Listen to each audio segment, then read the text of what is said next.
우리가 지난 시간에 이어서 예수님께서 예루살렘에서 유월절을 지키시고 이제 많은 표적을 행하신 것을 볼 수가 있습니다.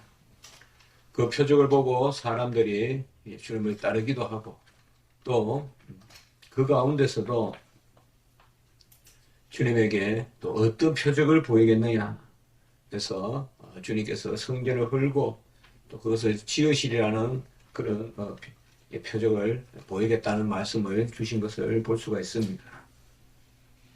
주님께서 행한 행적은 성경에 다 기록되어 있지는 않습니다. 요한복음 21장 25절에 보면 주님의 행적을 다 기록하기는 불가능하다라는 그런 말씀. 모든 이 세상을 채워도 주님의 행적을 다 기록할 수 없다고 그렇게 말씀하고 있습니다. 주님께서 말씀하신 것, 행하신 것, 또 그 심중에 뜻하신 것 다 기록한다면 어찌 세상이라도 넉넉히 그것을 담을 수 있겠습니까? 6월절은 유대력 제1월 14일부터 니산월 혹은 아비월 그 14일부터 21일까지 지키는 그런 절기인데 예수님께서는 이 6월절을 통하여서 표적을 많이 행하셨습니다. 하나님의 이 땅에 오셔서 하나님의 아들이 이 땅에 오셔서 표적들을 통하여 자신의 어떠하심을 드러내시고 자신을 알리시고 사람들을 알게 하셨습니다. 주님께서 이 땅에 오신 많은 목적 중에 하나는 바로 아버지의 지식으로 오시고 아버지를 알리는 것입니다. 아버지를 알리는 방식이 바로 아들이십니다. 아들이 이 땅에 오심으로 아버지가 계심을 먼저 알리고 아들이 이 땅에 오셔서 많은 사랑을 베푸심으로 아버지가 사랑이심을 드러내셨습니다. 표적은 바로 그런 것입니다. 주님께서 이 땅에 오셔서 행하신 표적은 아들을 통하여서 아버지를 알게 하고 아들을 통하여서 아버지의 살아계심과 그분의 사랑과 또 그분의 역사하심을 드러내기 위한 것이 바로 표적인 것입니다. 그러므로 표적이 목적이 아니요 분명한 것은 여호와 하나님을 알고 그를 존귀하게 여기고 영광을 돌리고 궁극적으로 여호와 하나님을 믿는 믿음이 바로 표적의 목적인 것입니다. 표적을 대상으로 해서는 안 된다는 것입니다. 요한복음 1장 11절과 12절에 보면 믿음은 주님을 영접하는 것이다 라는 말씀 우리가 이미 본 바가 있습니다. 주님 자신을 영접하는 것이요 주님의 존재를 받아들이는 것이 바로 믿음입니다. 로마서 1장 16절과 3장 24절 25절에서 바로 믿음에 대해서 말씀할 때 그 믿음은 예수를 믿는 것, 곧 예수 자신을 믿는 것임을 우리가 알 수가 있습니다.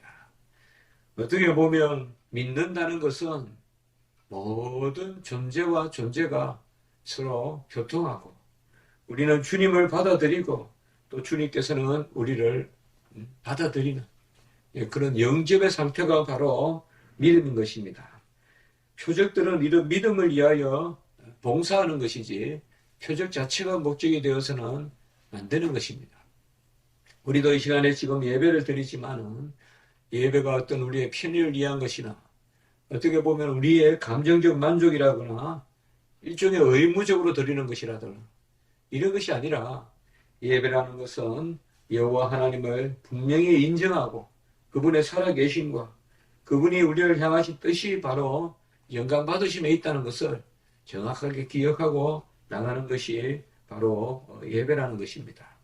오늘 23절에 보면 예수께서 예루살렘에 계시고 많은 사람이 그의 행하시는 표적을 보고 그의 이름을 믿었으나 이렇게 말하고 있습니다.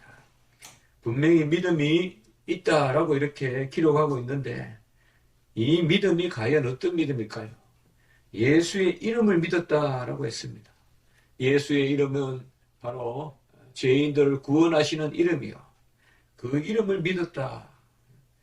그리고 그 믿음의 바로 원인, 조건이 뭐냐? 예수님께서 표적을 행하시는 것을 보고 믿었다.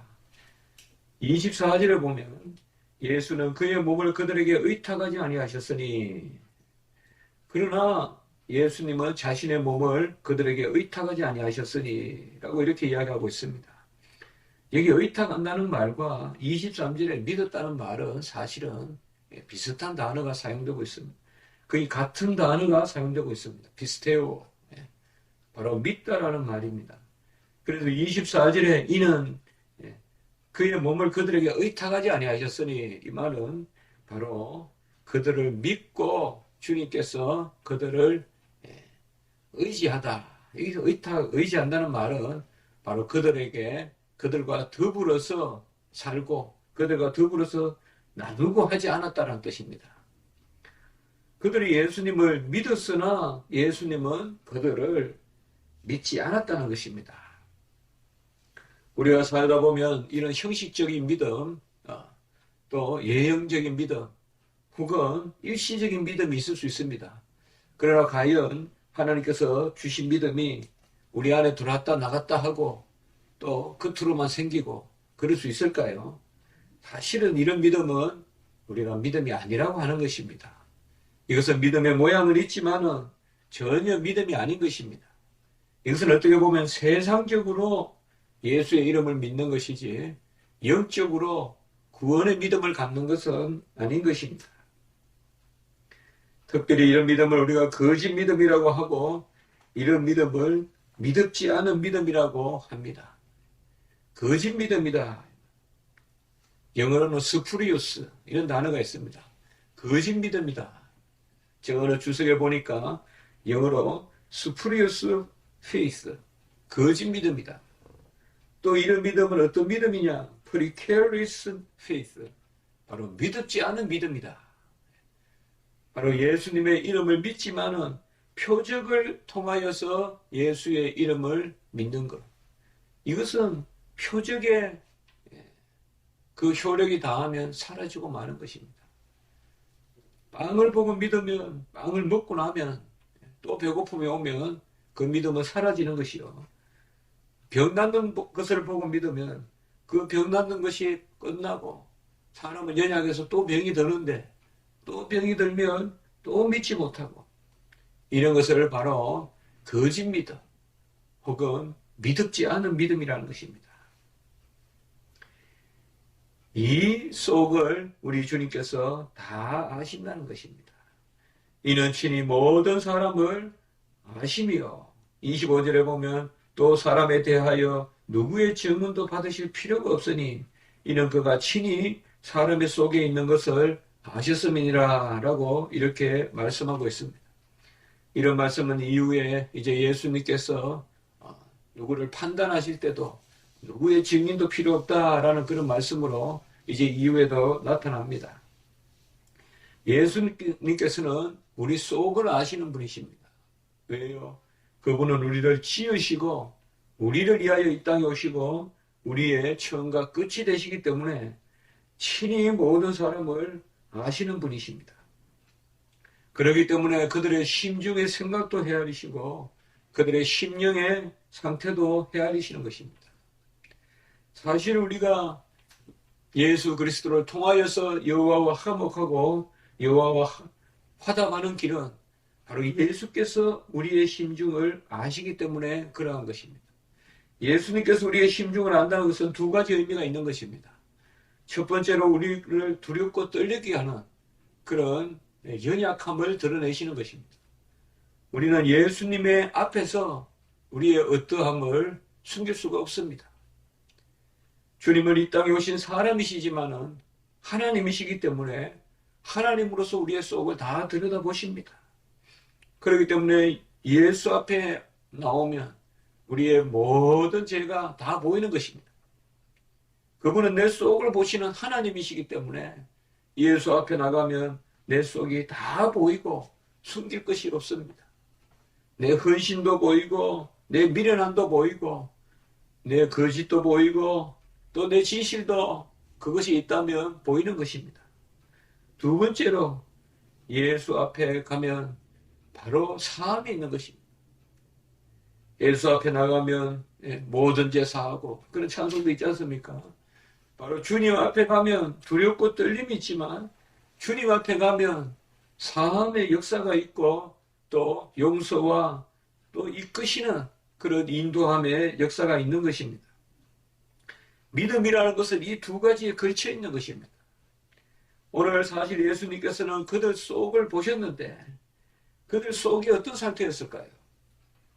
그들은 주님 앞에 서긴 섰지만은 주님을 믿지 않았습니다. 주님을 믿지 않았다는 것은 무엇인가 하면 자기들의 심령을 예수 그리스도의 심령과 맞추지 않았다는 것입니다. 어떤 상태인가 하면 외형적으로 겉으로만 예수 그리스도 앞에 갔지 진정 자기들의 속을 주님 앞에 내어놓고 그 가운데서 주님 보시는 그 은혜를 구하지도 않고 의지하지도 않았다는 것입니다. 우리의 믿음은 바로 예수 그리스도를 믿고 예수 그리스도를 아는 것이다 라고 요한복음 17장 3절에 말씀하고 있습니다. 그럼 예수 그리스도를 아는 길은 뭐냐? 히브리서 11장 6절에 보면 그에게 나아가는 것입니다. 우리는 사실 주님이 나를 먼저 찾아오시지만 주님께서 우리를 찾아오시는 그 심령이 뭐냐? 우리가 주님께 나아가는 심령입니다. 우리의 심령이 주님 앞에 나아가야 됩니다. 우리가 사실 맞추는 것이 아니고 우리가 사실 나아가는 것이 아닙니다. 주님이 먼저 찾아오시는 것이고 주님이 우리에게 맞추어 주시는 것입니다. 그러나 주님께서 우리에게 믿음을 주실 때는 그 조건이 있는데 그것은 바로 우리를 움직이시는 주님의 놀라운 비밀의 역사가 있다는 것입니다. 사실은 모든 것을 우리가 행하도록 하시지만은 주님께서는 우리가 움직이기를 원하시는 것입니다. 그래서 나태할 믿음이 아닙니다. 한 달란트의 그런 신앙이 아니라는 것입니다. 주님이 다 하시는데 내가 할 것이 뭐 있냐? 그저 파묻어 놓고 나는 좀 더 놀자, 눕자, 자자 하지 않는단 말입니다. 여기에서 믿음의 비밀이 있는 것입니다. 표적은 이런 비밀을 갖지 못하고 있습니다. 표적은 그저 얻어서 내가 취하는 것입니다.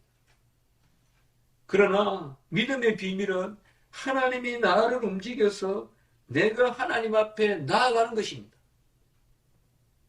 내 심령이 하나님을 향하는 것이고 내 심령이 하나님을 맞추는 것입니다. 이것이 표적을 따르는 신앙과 진실한 신앙, 참 신앙과의 차이인 것입니다. 물론 궁극적으로 모든 것이 하나님이 주신 것이지만 우리가 믿는다라는 동사를 쓰는 것은 바로 하나님께서는 우리 자신을 움직이셔서 하나님이 찾아오신다는 것입니다. 이것이 놀라운 비밀이고 우리가 하나님 앞에 심중에 깊이 아멘하며 인정할 수밖에 없는 비밀인 것입니다. 이 아침에도 우리가 기도하러 왔습니다만 우리가 구하기 전에 먼저 아시는 분입니다. 이 아침에도 우리가 하나님 앞에 애통하고 간구하고 잠잠히 여호와의 뜻을 구하지만 사실 주님께서는 만세전에 모든 일을 다 준비하시는 작정하시는 예지의 하나님이시고 바로 모든 일을 미리 정하시는 예정의 하나님이십니다. 그러면 왜 우리가 기도해야 하고 왜 우리가 하나님 앞에 나아가야 하는 것입니까? 이것이 바로 표적의 신앙과 참 신앙의 차이인데 그 왜를 하나님께서 우리에게 구하신다는 것입니다. 하나님은 우리에게 분명히 믿음을 주실 때는 그 목적을 찾으십니다. 그것은 하나님께서 영광을 받으시고 하나님께서 우리와 더불어 먹고 마시고자 하는 그 하나님과의 안식과 하나님의 친교를 주님께서 원하신다는 것입니다. 주님께서는 진정 우리 자신을 대상으로 하십니다. 우리 자신과 더불어 먹고 마시기 원하고 우리 자신과 교제하기를 원하신다는 것을 아셔야 됩니다. 그것이 바로 안식의 개념입니다. 주님이 우리 인류를 지으시고 안식하신 것은 우리 인류가 쉬고 싶어 하시는 것입니다. 그것을 하시려고 주님께서 하셨는데 인류와 함께 바로 하나님과 우리 사람이 함께 쉬는 것 그게 안식인데 사람들이 죄를 지어서 바로 하나님을 멀리하니까 그 안식이 깨어져 버린 것이죠. 그 샬롬이 깨어져 버린 것이죠. 그것이 죄고 그것으로 말미암아 더 이상 우리는 하나님의 영광의 도구가 되지 못하게 된 것이죠. 표적으로는 주님과 사귈 수가 없습니다. 표적으로는 사물과 사귀는 것이요. 표적으로는 궁극적으로는 우상과 사귀는 것입니다. 모든 표적을 따르는 신앙은 다 우상을 따르는 신앙입니다. 잘 아셔야 될 것은 하나님의 행하신 것만 바라보는 사람은 내 자신을 드릴 줄 모르는 사람이요. 내가 나의 어떤 일부와 내가 가진 것만 드리는 사람이라는 것입니다. 하나님을 구하는 사람은, 예수님을 구하는 사람은 내 자신을 드릴 줄 아는 사람이라는 것입니다. 하나님을 찾고 예수 자신을 찾는 사람이야말로 자기 자신을 들여서 예수님과 연합하는 사람인데, 예수님이 행하신 표적만 바라보고 다니는 사람들은 가만히 보면 자기 자신을 드리는 게 아니라 자기 자신의 어떤 욕심, 자기 자신의 어떤 추구, 명예, 이런 것들만 하나님과 연결을 시키는 것입니다. 우리는 우리 자신을 주님과 연결시켜야 됩니다. 주님의 존재와 우리 자신의 존재, 주님의 인격과 우리 자신의 인격, 그것을 연결시켜야 되고 그것을 주님께서는 아시는 것입니다. 오늘 마지막에 보면 친히 사람의 속에 있는 것을 아셨습니다. 사람의 속에 있는 것이 뭘까요? 우리 속에 내장에 있는 그 무엇일까요? 이것이 바로 존재요, 인격입니다. 우리 사람 자신을 아시는 분입니다. 우리 주님께서. 우리 사람 자신과 상대하고자 하시는 것입니다. 우리 주님께서는 베드로를 보시고 그가 장차 게바라 하리라 했습니다.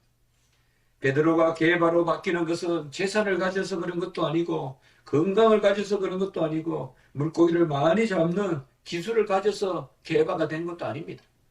베드로가 게바가 된 것은 인격이 거듭났다는 것입니다. 그가 정말 하나님 앞에서 거듭났다는 것이죠. 나다나엘을 보고 참 이스라엘 사람으로 간사한 것이 없다라고 요한복음 1장 47절 했는데 나다나엘의 속도 들여다보셨습니다. 주님께서. 친히 사람의 속에 있는 것을 아시는데 나다나엘의 속도 들여다보셨습니다. 그래서 간사한 것이 없다라고 한 것은 바로 하나님께 합한 바 됐다는 것을 의미합니다. 이런 것은 전부 다 주님께서 인격을 바라보신다는 것입니다. 사마리아 여인에게도 주님께서 그들에게 다가갔을 때 모든 것을 안다고 그렇게 말씀했습니다. 그리고 니고데모가 주님을 찾아왔을 때 그가 무엇을 물을 것인지 미리 아셨습니다. 우리가 성경을 가만히 보시면 니고데모가 주님을 밤에 찾아왔을 때 요한복음 3장 3절에 보면 사람이 거듭나지 아니하면 하나님 나라를 볼 수 없느니라. 바로 니고데모의 질문에 속을 들여다보신 분입니다. 우리 주님께서는 우리의 질문도 미리 아시고 미리 대답하시는 분이시고 우리가 무엇을 예배해야 될지 사마리아 여인에게 알려주셨듯이 우리가 진정 지식의 예배, 영의 예배, 진리의 예배를 드리도록 주님께서 알려주시고 나다나엘과 같이 속을 들여다보시고 개발하고 베드로에게 말씀하셨듯이 미래를 다 아시는 우리 주님이십니다. 우리가 목회도 하고 성도로서 신앙생활도 하고 또 우리 교회도 하나님 앞에 바로 서야 되는데 진정 무엇으로 하나님 앞에 우리가 설 것입니까? 하나님 앞에 중심으로 나아가야 됩니다. 교회의 중심을 하나님께 드려야 됩니다. 정말 우리 교회는 주님을 위한 교회라는 것입니다. 정말 우리 교회는 예배드리는 교회요. 영광을 하나님께 올려드리는 교회요. 우리의 명예를 추구하거나 우리의 어떤 입술에 그런 달콤한 그런 은사를 즐기거나 그런 도구로서의 교회가 아니라 정말 중심이 하나님 앞에 다 주님은 우리를 알고 우리는 주님을 아는 그런 교회. 존재와 존재가 맞닥뜨려서 교통하고 그것을 기원하고 강구하는 교회. 그것이 바로 참교회가 아닌지라고 이렇게 생각해 보는 것입니다. 많은 경우 한국교회는 물량을 추구하고 또 우리도 교회에 들어가자마자 자석수를 헤아리고 이런 아주 잘못된 버릇이 우리에게 점점 익숙해지고 있습니다. 제 자신도 어제 우리 이문장 교수님, 이제 목사님 참 친하게 지내고 각별하게 지내고 저에게 많은 도움을 줬던 그런 분입니다. 에디버리에서 유학할 때 꼭 밤에 찾아와서 제가 그걸 잊을 수가 없습니다. 다른 사람은 다 때가 되면 찾아오는데 그래서 또 밥도 먹고 이러는데 이분은 꼭 가마 없이 좀 때가 찾아와서 우리가 뭐 차리고 이런 거 귀찮게 하고 공부할 때 와서 잠깐 와서 차 한 잔 마시고 잘 지내고 있느냐 또 묻고 그렇게 가면서 참 어려울 때 그동안 모았다 하면서 돈도 주고 그땐 그것이 얼마나 또 고마웠는지 모릅니다. 한국에 왔을 때도 처음에 와서 우리가 강사 때 쉽지 않았는데 그때 온누리교회인가 거기서 전부 집회를 해가지고 사례비 받은 거 다 저한테 주고 또 미국으로 갔습니다. 본인은 그렇게 힘들지 않다. 아마 저는 이문장 목사님께서 이제 또 두레교회 어떻게 보면 한국에 아주 의미 있는 그런 할빈교회 바로 가난한 사람을 세우는 교회. 어제 그 김진호 목사님 은퇴식이 있었고 이문장 목사님 취임식이 있었는데 뭐 평범한 이야기고 제가 옛날에 대학교 때인가 언젠가 고등학교 때인가 새벽을 깨우리라 하는 그 책이 그냥 학교에서 다 그냥 한 것이 누가 줬는가 이래서 저도 그 책을 읽어봤는데 그때 그 말이 나왔던 것 같아요. 예수님이 지금 이 땅에 오시면 어디가 계실까? 어제가 보니까 종로에 가지 않고 청계천 뚝방에 가 계실 것이다. 그래서 청계천 뚝방에서부터 목회를 시작하고 그분의 책을 내가 읽어보니까 사람은 땅을 보고 걸어라. 그래서 땅을 보면 동전도 보이고 또 쓰레기도 보이고 넉마주의인데 그런데 땅을 보면 그것만 보이는 것이 아니다. 땅을 보면 바로 씨앗을 뿌리면 자라는 그 생명이 보인다. 그러면서 넉마주의자들에게 그런 소망을 심어주는 그저 쓰레기만 줍고 다니지 말고 어떤 생명을 솟생케 하는 땅을 보고 땅의 그 생명력을 배우라. 뭐 이런 글들을 제가 읽은 기억이 납니다. 저도 어제 그 설교를 들으면서 참 하나님 감사한 거에 옛날 버릇이 조금 많이 없어졌습니다. 이제 큰 경기장 같은 그런 교회를 지어놨는데 그런 것이 보이는 것이 아니라 그래 한 영혼이라도 내가 살려야 되는데 우리 십자가 지기 교회도 여기 트랜스젠더나 이런 사람들을 어째 우연으로 생각하지 말고 우리가 찾아가자. 이 시대에 예수님이 서울에 오시면 이태원에 오실지를 어떻게 알겠느냐. 예수님이 이 땅에서 가장 먼저 서울에 오셨을 때 이 이태원을 방문하시지 않겠는가. 이태원 오셔서 이런 곳 저런 곳을 찾아가고 밤에 방황하고 또 외국에서 와가지고 힘들고 외국인들이 다 우리나라에 와서 편안하기만 하겠습니까? 온갖 이모저모로 또 불법으로 오신 분들도 있을 거고 그런 분들에게 다가가야 되겠다. 그런 생각을 해봤습니다. 정말 우리가 어떤 표적을 구하는 것이 아니요 생명을 구하고 주님께서는 정말 생명 단위로 어떤 그가 명예가 어떻고 지식이 어떻고 또 지금의 행색이 어떻고 이런 것을 떠나서 우리가 정말 그들을 찾아가야 된다면 바로 주님께서 이 땅에 오신 모든 곳에 주님께서 임하지만 특별히 우리 교회를 이곳에 세운 것이 바로 그런 분들을 위해서 전도하라고 주님을 전하라고 그렇게 보는 것이 아닌가라는 그런 생각을 해왔습니다. 오늘 말씀과 같이 주님께서는 누구의 증언도 필요 없습니다. 이 말은 주님께서 우리에게 그러하다 하면 그것이 진리입니다. 주님에게는 증언을 찾지 마세요. 주님 증거되세요 하지 말란 말입니다.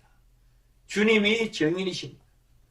주님은 하나님이시기 때문에, 성부 하나님의 아들이시기 때문에 주님께서는 또 다른 증인이 필요 없습니다.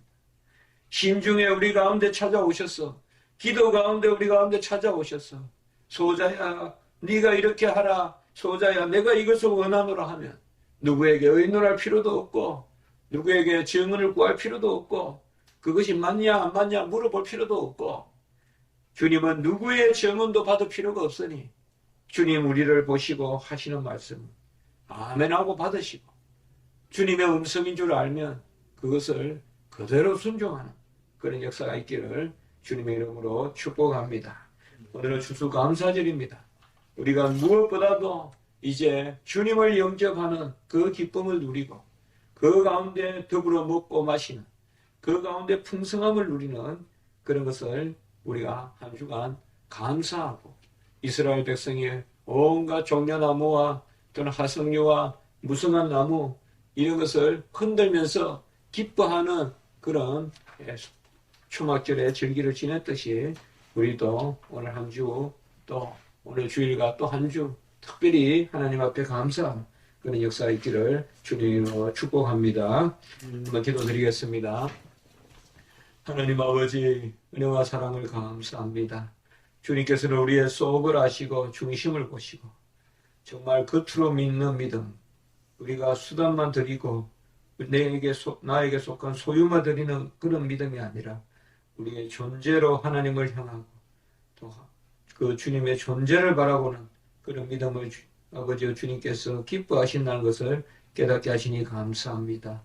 하나님 아버지, 우리는 주님께서 아버지여 자신을 주신 그 은혜로 지금 살고 있사오니, 먼저 중심으로 거듭난 것을 기뻐하는 저희들이 되게 해주시고, 정말 오늘 추수감사주일이 그 아버지여 우리 존재 자체에 대한 기쁨으로 먼저 차고 넘치게 도와주시고, 그리고 주님께서 또한 주신 그 소유도 바라보면서 하나님께 영광을 올리는 시간이 되게 해 주시옵소서. 우리 교회를 이곳에 세워주시니 감사합니다. 하나님 아버지, 우리는 한 생명이 천하보다 귀하다고 하신 그 말씀을 붙드는 그런 믿음이 되게 해 주시고, 한 생명이라도 하나님 아버지 살리는 그런 주의 일을 감당하는 저희들이 되게 해 주시옵소서. 감사하고 구주 예수 그리스도 이름으로 기도드리옵나이다. 아멘.